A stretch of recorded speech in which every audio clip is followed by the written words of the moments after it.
So let's talk about the Wolves versus the Lakers. I think this could go two ways here. It's either going to go 6 or 7 games, or it's going to go Lakers in 5. I'm not trying to copy Shannon Sharp. I just think at the end of the day, the Lakers have a lot of advantages here when it comes to their offensive firepower. Now, where things can get really ugly for the Timberwolves is Julius Randle not elevating his game in the playoffs. This is a major, major X factor because he has not shown up in the playoffs.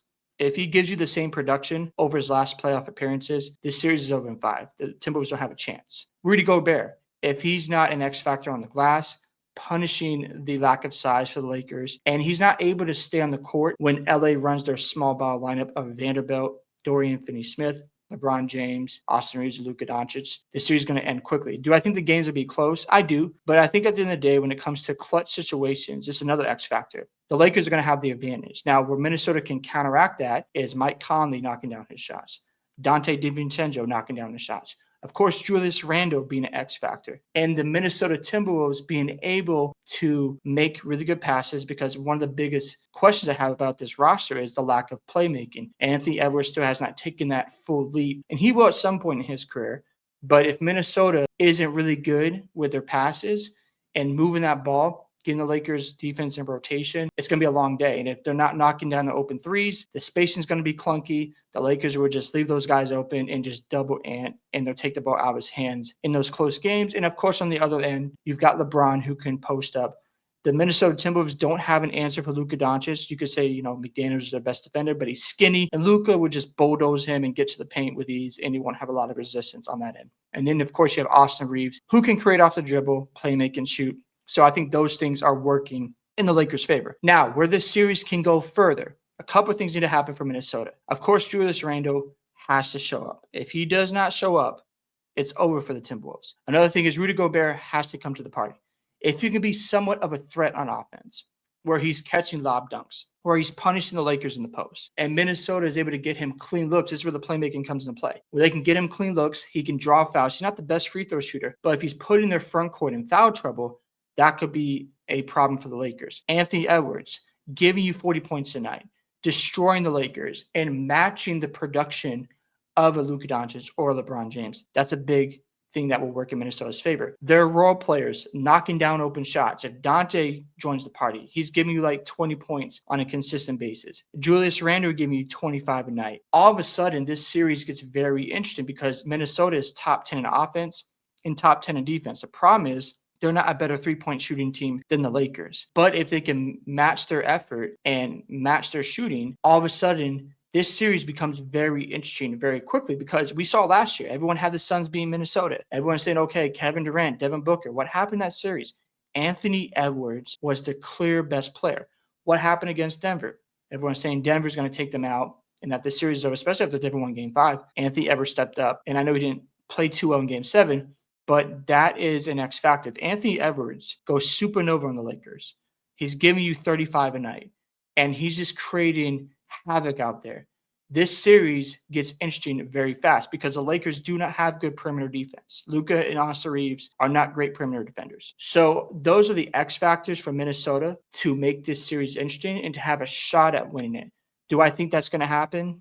No, I do not. I think the Lakers are going to win this series in 5 games because of the other things I said. I don't trust Julius Randle. I don't trust Rudy Gobert to stay on the basketball court, because we can talk about all day long, oh, Rudy can do this and Rudy can do that. But at the end of the day, when you have a Luka Doncic, a LeBron James, and you've got an Austin Reeves who can do different things on offense, that gives you advantages. And if you look at Minnesota, you've got Julius Randle, but if he's not doing the things he needs to do with his playmaking, with his shooting, and matching the scoring output of an Austin Reeves or LeBron James, then Minnesota is not going to have much of a chance. And then you're putting all of it on Anthony Edwards, which again, he'll be excited to match that challenge. But at the end of the day, I think it'd be too much for him. And then you look at the variety of offense that the Lakers can get. Luka will just body all the defenders of Minnesota. And then if you want to put Anthony Edwards on Luka, you can do that, but he might not have enough energy on offense to generate his own shots. On top of that, LeBron will play bully ball. Obviously, Austin Reeves will get his shots, and these guys can play make as well. So they just have more variety and they have more options to go to. So I think it will be a quick series, but I hope it's a long series. I just don't see it. I love Minnesota.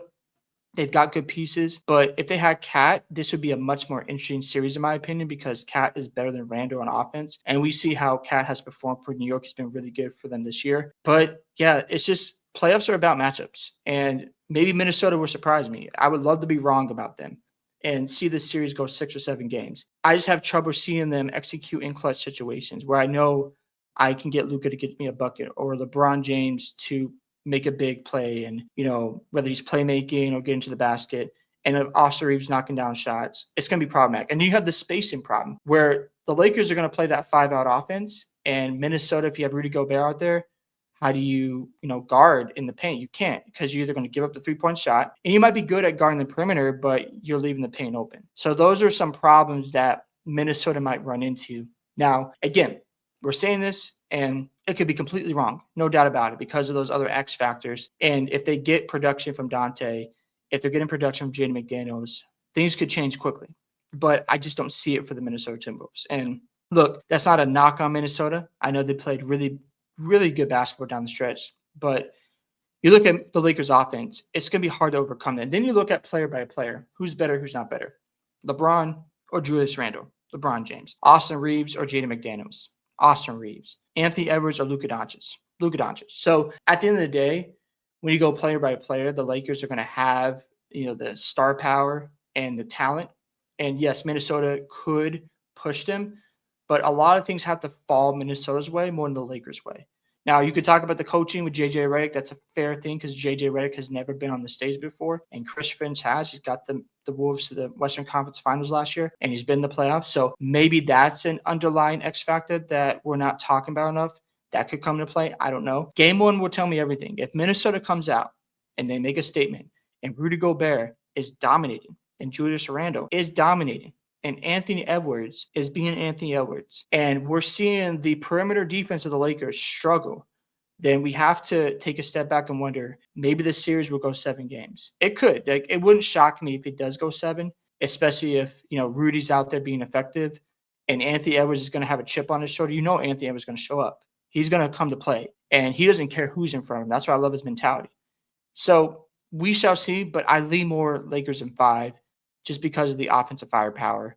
And if the games are close, I don't trust Minnesota to come through. Now, could it go 6 and they might sneak a game in there? Sure. But at the end of the day, I don't know if it's going to be a big swing factor unless Minnesota takes that lever in playmaking where they're able to move the ball, get the Lakers in rotation, and they're able to knock down the open threes. If that happens and they're shooting at like a 40% clip, this series will go 7, and it's anybody's guess at that point. Because if you're shooting the ball well, now it takes away the advantages of the Lakers doubling Anthony Edwards because they have to respect the other shooters. So that's going to be a big factor in the series, and I'm curious to see how it all plays out. And people are saying this could be the best series in the first round. I hope it does live up to that expectation. I just have trouble seeing that just because of everything the Lakers are going to have on their side. Hope you guys enjoyed this video today. I'd love to hear your thoughts about this playoff series between Minnesota and LA. Do you think it goes 7? What are your predictions? Don't forget to like and subscribe to the channel, and I'll see you in the next one.